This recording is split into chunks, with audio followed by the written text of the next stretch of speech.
Let's start out with a little story. The game of chess, so goes the story, was invented thousands of years ago in India, and the inventor of the game, when he presented the rules to the emperor, so impressed the emperor that he was offered any reward that he chose. And he decided to use this particular riddle. He said he'd like a single grain of rice for the first square on his chessboard, and then 2 grains for the next square, 4 for the next, 8 for the next, and so on, doubling every time, 16, 32, 64. Now, a grain of rice is not particularly big, and even 64 grains of rice makes a pretty measly mouthful. So the emperor thought he was doing pretty well, getting off fairly cheaply. Turns out, if you double enough times, you get some really, really big numbers. I'd encourage you to have a go. Start with a number on the calculator and double it.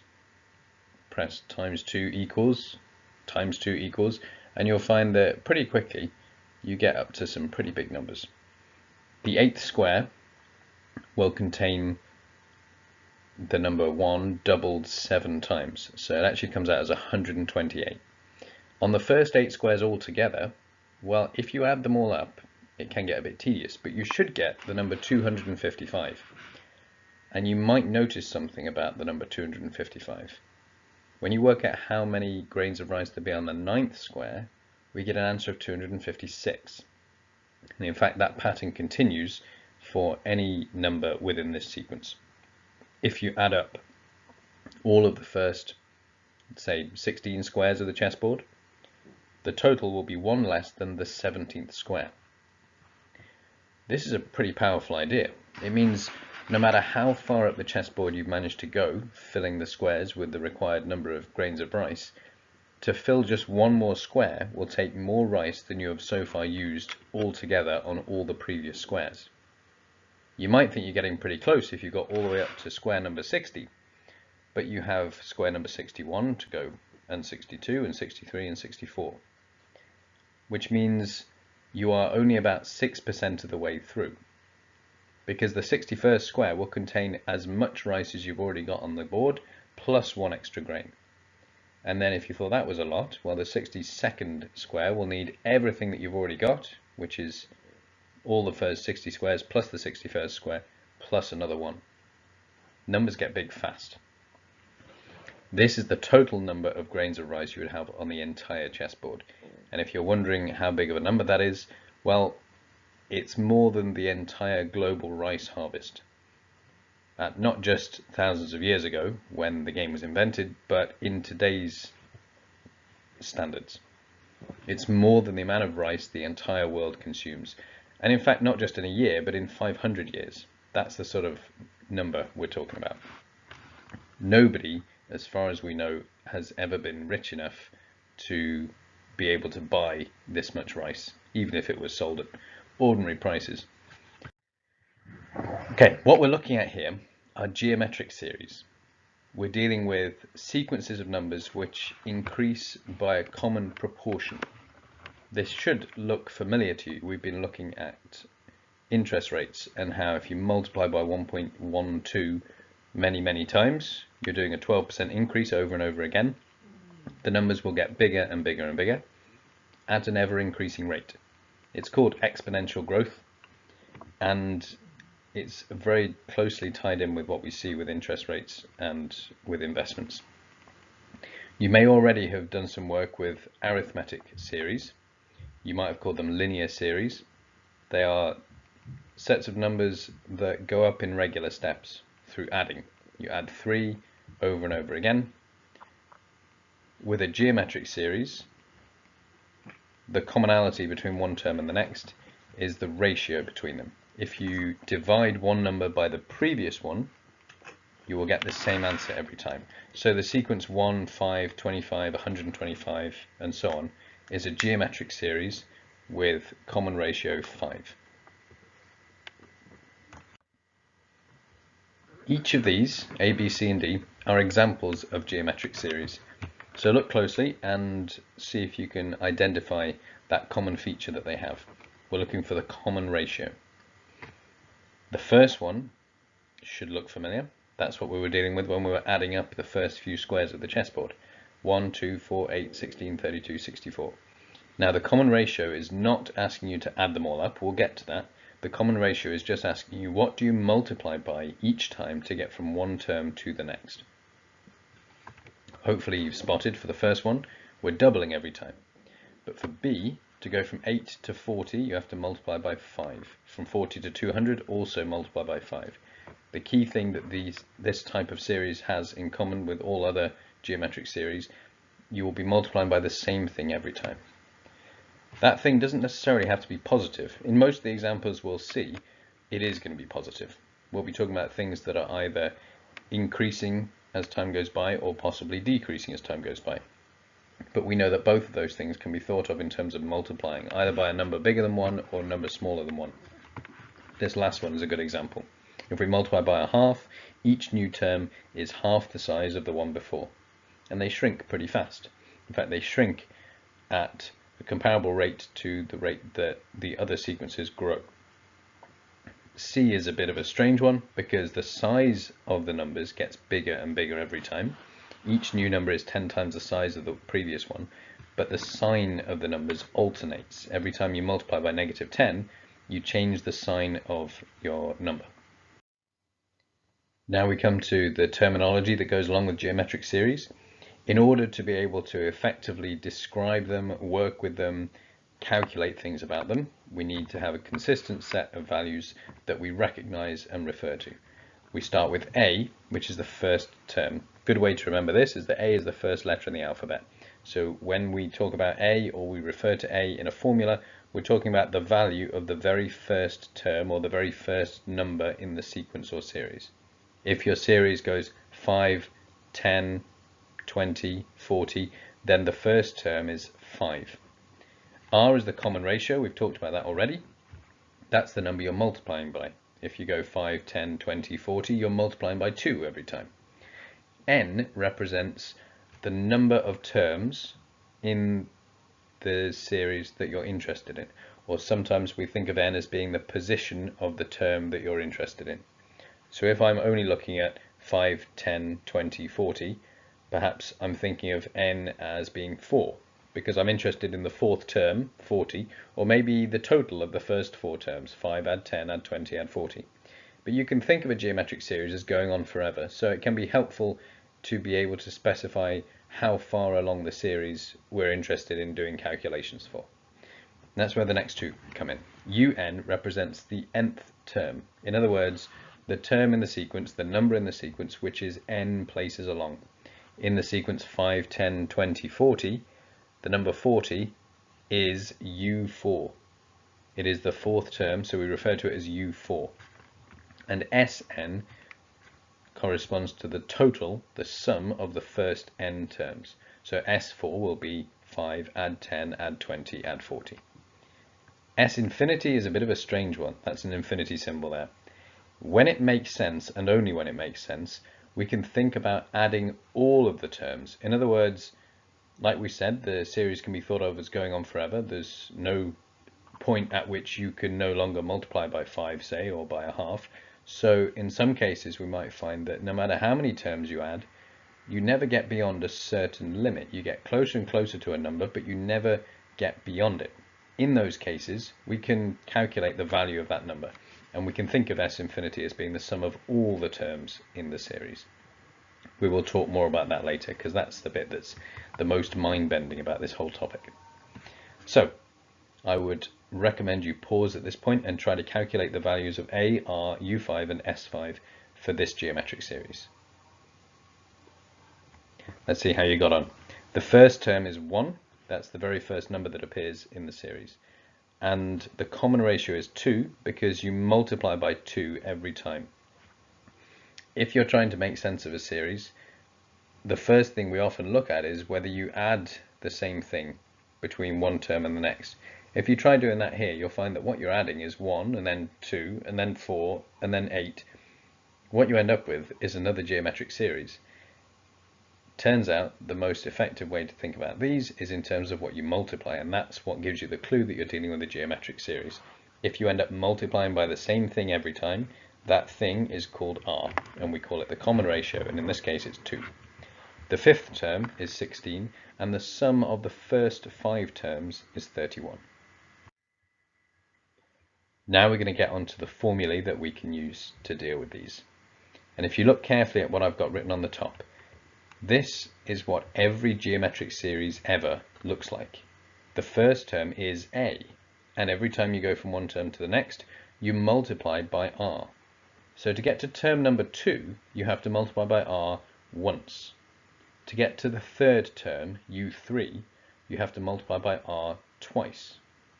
Because to get to the first term, you don't need to multiply by r at all. You're already at the first term, a. If you want to get to term number 4, you have to multiply by r 3 times. So have a think about what the formula might be for the nth term. We should get a times r to the n minus 1. In other words, to get to term number 10, you need to start at the first term, a, and then move 9 places along, multiplied by the common ratio 9 times. See if you can apply this formula to find the 10th term of each of these sequences.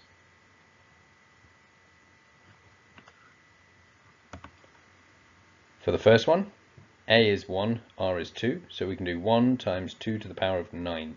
Remember, the power is always n minus 1. So if we want the 10th term, then we need to raise the common ratio to the power of 9. For the next one, we start at 8, but we're multiplying by 5 every time.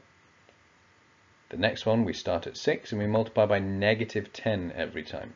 You've got to make sure the negative 10 goes in brackets if you're going to do this on the calculator.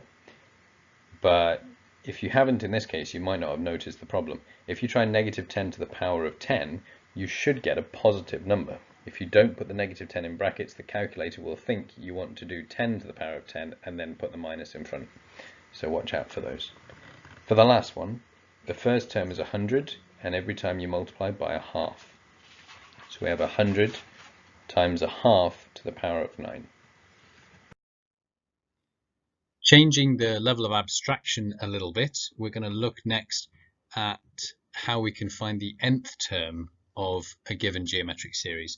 An expression for the nth term which will involve the letter n, but it's now a formula that anybody could plug a number in for n and output the value of that nth term. It's essentially going to be the same formula we've got circled in red at the top, but with the values of a and r substituted in. So I'd recommend you pause and have a go at this. See if you can find a nice simplified version of the nth term for each of these series. When you've done that, continue and we'll see what we've got. For the first one, you'll notice I have 2 different answers. The simplest one would be we have 1 times 2 to the power of n minus 1. And of course, writing 1 times is not necessary, so we have 2 to the n minus 1. But sometimes it's helpful to recognize this in a slightly different form. You don't necessarily have to turn it into this form just for the sake of it, but if you're asked to prove that a geometric series has a particular expression as its nth term, sometimes students are thrown by the fact that the power suddenly changes to an n instead of an n minus 1. So it's worth thinking about how we can do that. In this case, 2 to the n minus 1 is the same as 2 to the n multiplied by 2 to the minus 1. Or if you prefer, it's 2 to the n divided by 2 to the 1. Either way, it's equivalent to 2 to the n multiplied by a half, or 2 to the n divided by 2. And by pulling apart that power, we can treat this as a number multiplied by the common ratio to the power of n. And it does away with the pesky n minus 1 off by 1 issues that you might have. The same thing can happen with the next one. The most common mistake here is for students to say that 8 times 5 is 40, so we'll write it as 40 to the power of n minus 1. The issue here is that we're not looking at powers of 40, we're looking at powers of 5. And if you think about the first few terms, you'll see why that makes sense. 8 times 5, 8 times 5 times 5, 8 times 5 times 5 times 5. It's powers of 5 that happen to also have an 8 at the beginning. It's not the same as having 40 times 40 times 40 or anything like that. But similarly to the previous one, instead of writing 5 to the n minus 1, we could write 5 to the n multiplied by 5 to the minus 1, or a fifth. And that gives us a different format. The next one, we have to be very careful here with the negative sign. The common ratio is negative 10, and that needs to be in a bracket, because if you do negative 10 squared, you get positive 100. But if you do negative 10 cubed, you get negative 1000. So the minus sign must somehow be tied to the power, because odd powers and even powers will give us different results. We can still, in this case, pull out a negative 10 to the power minus 1, which is 1 over negative 10, which is the same as minus a tenth. 6 times minus a tenth is minus 6 tenths, or minus 3/5. And the final one. In this case, the power is applied to a base of a half. The common ratio is a half rather than 2 or 5. And we can write this in two different ways. Well, in fact, more. But initially, you might start with the a times r to the n minus 1, 100 times a half to the n minus 1. But if you pull out a half to the minus 1, well, a half to the minus 1 is 1 over a half, the reciprocal of a half. Half is already the reciprocal of 2, so the reciprocal of the reciprocal of 2 is 2. So we could call this 2 times a half to the n. And when you bring in the 100 as well, we get 200 times a half to the n. You could also write this as 200 over 2 to the n if you prefer. Let's take a quick example from the book to see how this works out in practice using the UN formula to actually solve a problem. This is quite a common format for a question. They'll give you some clues about the sequence that we're describing, and then they will ask you to find out something else about it. Sometimes they'll ask you straightforwardly for the first term and the common ratio. Sometimes they will ask you for something which you will need the first term and common ratio to work out. But we always begin by looking carefully at what they've told us and writing down the relevant formulae. Here it says the sixth term is 32 and the third term is 4. So clearly we're going to need some information about the nth term of a geometric sequence. So un equals ar to the n minus 1. We write it down, and then we use the information to write down two algebraic equations using what they've told us.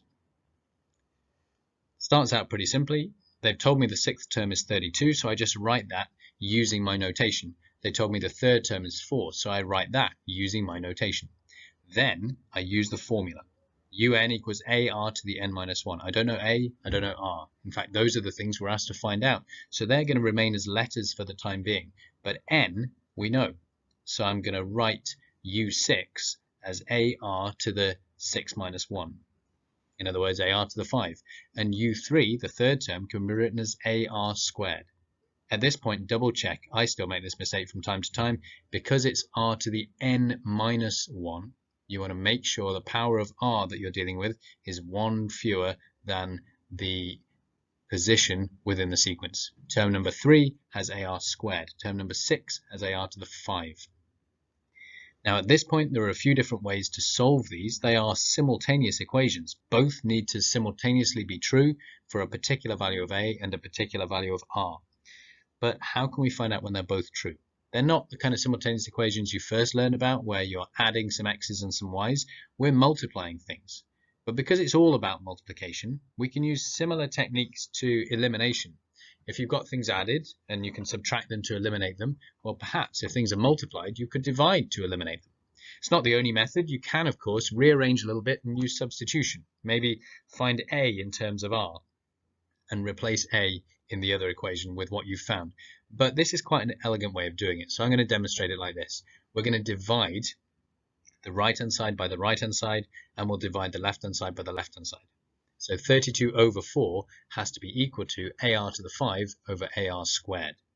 And now lots of things cancel out. 32 over 4 can be simplified to 8.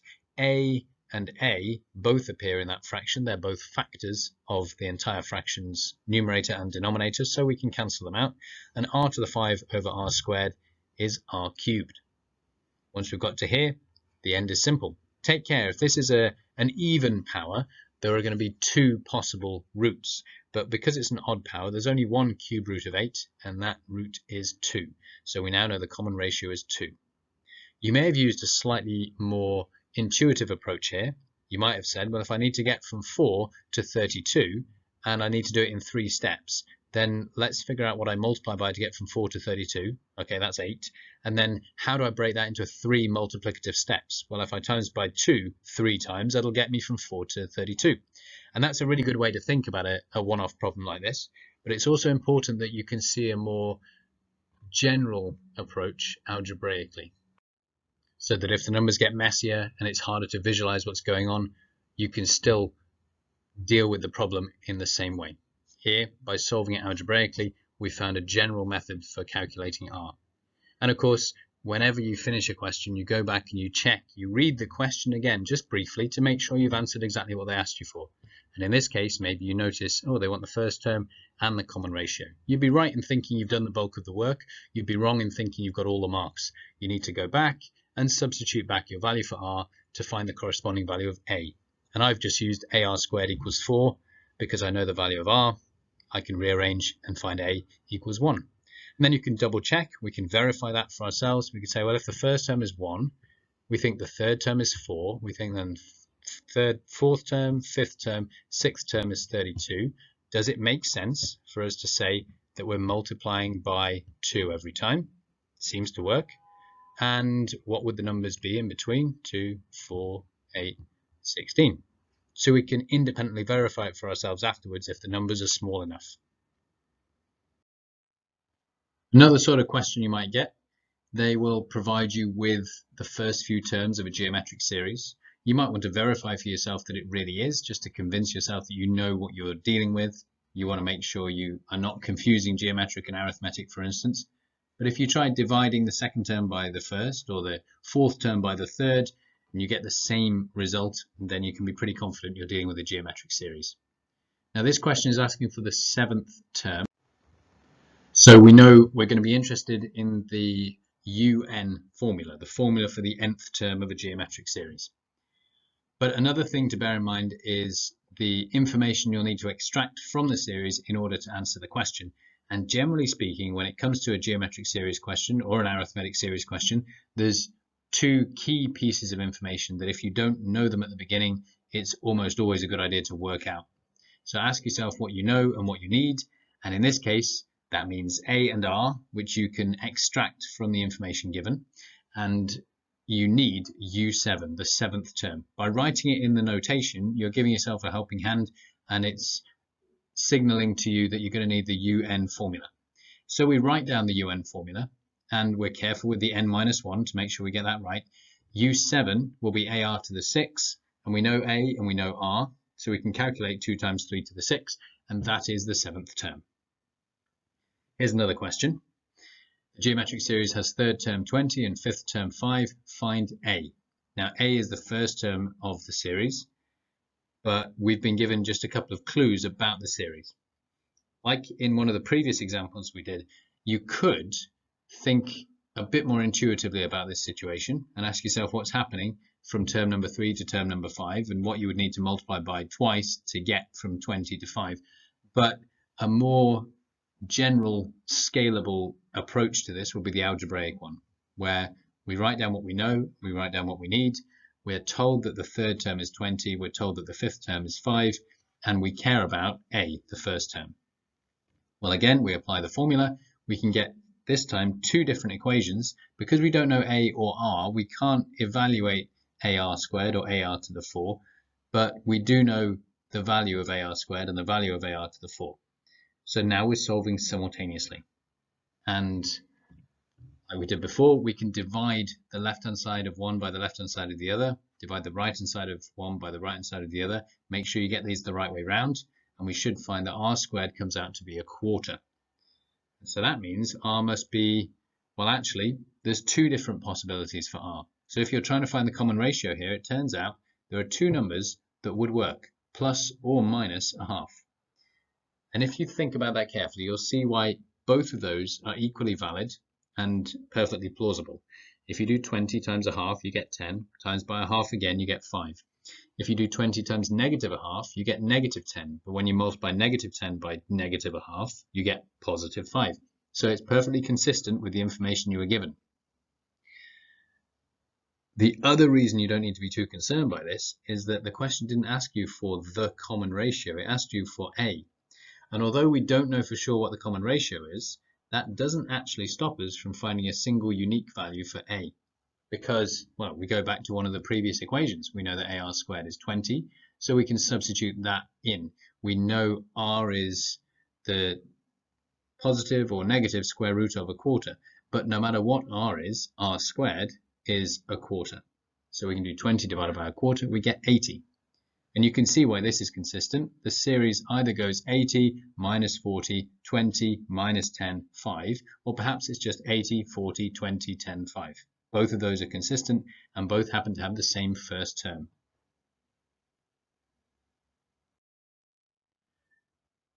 I would recommend at this point you try pausing the video and try these questions. They're similar to the last two, so give them a go for yourselves and see if you can come up with the same results that I do. When you're ready, let's go through these. So with the first one, we're asked for the sum of the fifth and the sixth terms. The simplest way here is just to use U5 and U6 and then add the results together at the end. We're given the first term and the common ratio, so we apply the formula, we generate a result, and we substitute in the values for A and R. You can do this separately. You could find U5 as a number and U6 as a number separately and then add them at the end. It really makes no difference. At the end, you should get an answer of negative 80. And if you want to test that out, you could try generating the first few terms of the series. 5, minus 10, 20, minus 40, 80, and then minus 160. And there's the 80 and the minus 160 will add together to give negative 80. The next one gives you the fourth term and the sixth term, and it says find out what A could be. Seems to suggest that there's more than one possibility for A. And this will be similar to one of the previous questions we just looked at. When we apply our formula, we use AR cubed for U4 and AR to the 5 for U6. Then we'll be able to solve and find R squared, but we can't find a single unique value for R. We know that R will either be 3 or negative 3. And because there are two different possibilities for R, in this case, there are two different possibilities for A. AR cubed is definitely 20, which means A is going to be 20 over R cubed. But depending on what R is, that gives us either 20 over 27 or negative 20 over 27. This question's a little bit different to the last one. What is the first term in this series that exceeds 1 million? The reason it feels different is that instead of asking you for the value of a particular term in a given position, they're asking you for the position of a term that satisfies a particular condition. Well, we can still use the same formula we've used before. We can pull out from this geometric series the first term, A, and the common ratio, 5. You can double check if you like. You can try 5,000 divided by 1,000 if it's easier than 40 over 8, and we can convince ourselves the common ratio is 5. The condition we've been given is that UN must be greater than 1 million. It says the first term that exceeds 1 million. Well, that means we don't know what N is, but we know that UN has to be has to be bigger than 1 million. We still apply the same formula. We can put the values of A and R into that formula, and we know that we need to get a result bigger than 1 million. Now what we're looking at is an inequality where the unknown appears in the power of one of the numbers. It's like an exponential equation. We can simplify a little bit by dividing both sides by 8. Remember, you can multiply or divide inequalities by positive numbers, and it doesn't affect the direction of the inequality sign. You can add or subtract what you like as well, incidentally. The only thing you've got to be careful of is multiplying or dividing by a negative when it comes to inequalities, because that will have the effect of reversing the sign. The next thing I've done here is multiplied by 5. Just to make my life a little bit simpler, I've got 5 to the n equals 625,000. We know that 5 to the n minus 1 multiplied by 5 to the 1 will be 5 to the n. That's not essential. You could do the step that I'm about to do next with 5 to the n minus 1 instead, but it's up to you. So now, because we're dealing with an exponential type equation, or in this case inequality, we are going to need to take logs. We start by taking logs of the left-hand side and the right-hand side. And because they're both positive numbers, this is going to work fine. We can take log of a positive number. We won't necessarily get a positive answer, but in this case, we should. We're doing log of 625,000 on the right and log of 5 to the n on the left. Now, it doesn't matter what your base is. I've just written log, which usually is interpreted as log base 10. But you could use ln, which is a quicker, simpler button to press on the calculator. It's a single push instead of log 10 of a number. But you can pick any log you like. And in fact, if you use log base 5, this would get slightly simpler. Even if you don't use log base 5, you can still apply the log laws and calculate the result for any base you choose, as long as you're consistent, as long as it's the same base on the left and the right. But I'm bringing down that power from inside the log to outside the log, using the power law for logs that says log of a to the n is equal to n times log of a. And as soon as I've done that, I can safely divide through by log 5. Little word of warning here. It's not always obvious when you're dividing by a negative. Log 5 is not negative, but log of, let's say, 0.8 is negative. It doesn't look like it is. 0.8 is not negative, but log of 0.8 is. That's because log 1 is 0, and if you visualize your log graph, you remember that we have an asymptote at the y-axis, and the log graph shoots up from negative infinity, crossing the x-axis at the point 1, 0, and then continuing to increase, but slower and slower. So when you're dealing with inequalities, pay attention to whether the thing you're dividing by is negative. And if it's not obvious to you whether it is, just check it on a calculator and you'll see. This gives us n is greater than 8.29 something. We got a messy looking number. Well, that's okay. What that means is 8.29 something is how far along the sequence you'd need to go to find a term that had a size of exactly 1 million. In other words, there isn't a term that has size exactly 1 million. The 8th term will be too small, and the 9th term will be bigger than 1 million. But in fact, that's the one we want, because the description we were given was find the first term in the series that exceeds 1 million. So we need the first one that's bigger than 1 million. The first term is the 9th term. And if need be, you could test it out. In fact, if you try 8 times 5 to the 7, you'll get the 8th term, and 8 times 5 to the 8 will give you the 9th term, which you can see is bigger than 1 million. You should now be able to tackle the questions from your A-Level Maths Year 2 Pure Book from exercise 3C. I'd encourage you to start with a couple of the early ones, and then when you feel confident, move ahead and focus on the problem-solving questions using the hints available and the exam-style questions. If you get far enough, I'd encourage you to try the challenge questions, and then the next few slides of this are going to be a precursor to what we're going to look at with the sum of a geometric series, which covers the next section in the book, which I'd also encourage you to read ahead a little bit of so you have a sense of where we're going. The next thing I want to look at is how we calculate the sum of a geometric series. This is really quite clever and sophisticated, and we're going to start out by thinking about a specific geometric series. The concept, the idea behind this proof is more important than the nitty-gritty details, which we'll get onto in the next slide. But for this first one, we're going to start with a simple example so that we can see why it works the way it does. You might recognize this series from the chessboard example. This will be the number of grains of rice on the first 6 squares of the chessboard. Now, what if we doubled it? Imagine that we've got another chessboard where we've decided to put twice as much rice on the first square, and therefore twice as much rice as we had previously on the second square on our second square, and so on. Now, what's interesting here is that if we double every single number in that sum, most of the numbers that appear in both sums.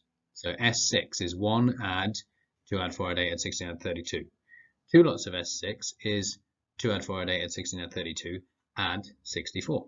So a lot of those numbers are the same numbers. What we can do then, which is really quite clever, is subtract the old list from the new list. So we have 2 lots of S6, take away S6, which is of course just S6 if you think about it. But then almost everything cancels out. This stuff, when we subtract this stuff, disappears. We still have the 64 kicking around, and we still have the 1 that we subtracted from there. And that gives us S6, 63. This hopefully also shows you a slightly more convincing way of seeing that when you add the first however many powers of 2, the sum is always 1 less than the next power of 2.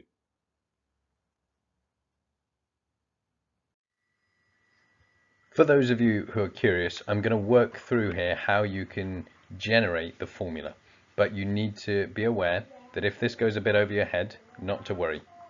This is not necessary. You don't need to be able to construct this formula for yourselves. What you do need to be able to do is use it. It will be provided in the formula book. You need to be able to apply it to different situations. But it's quite a nice proof, so I want to go through it. In general, the sum of the first n terms will start at a, and it will add up all of the terms up to the term un, which remember is ar to the n minus 1. Now, if we multiply both sides of that equation by r, what you end up with is a bunch of terms which look very familiar. Instead of a at the beginning, we have ar, which appears in the second position in the line above. Ar squared also appears in the line above. And in fact, almost every term in the green equation appears in the blue equation, and almost every term in the blue equation appears in the green equation. That almost is the bit we care about. Nearly everything cancels out when we do this next clever step, because those two pieces that are now circled in purple, they're exactly the same. And if I were to subtract the right-hand side of one of the equations from the right-hand side of the other one, then all of that stuff in purple disappears. It doesn't matter how big n is, it's the same stuff. So if we subtract the bottom equation from the top equation, we get this. On the left, Sn minus r times Sn, and on the right, a minus ar to the n. When we factorize and simplify, we end up with a formula for the sum of the first n terms. So this is our formula, and this is the formula you need to be able to recognize. It'll be in your formula sheet, and you need to be able to use it. Let's have a go with a few of these. These are the geometric series that you saw at the beginning. Apply the formula to find the sum of the first 7 terms for A, and then the sum of the first 5 terms for the other 3. And if you want to check your answers, you can go through the process of adding up the terms and seeing if they match. But try using the formula and see if you can put it into the calculator efficiently and accurately enough to get the right answers. We should have 127, 6,248, 54,546, and 193.75. Now that last one should be interesting to us. We've added up the first 5 terms, and we've found that we've still not quite got to 200. You could try doing the sum of the first 10 terms, or even the sum of the first 20 terms, and see if you can get to the point where it gets beyond 200. Spoiler alert, you probably won't.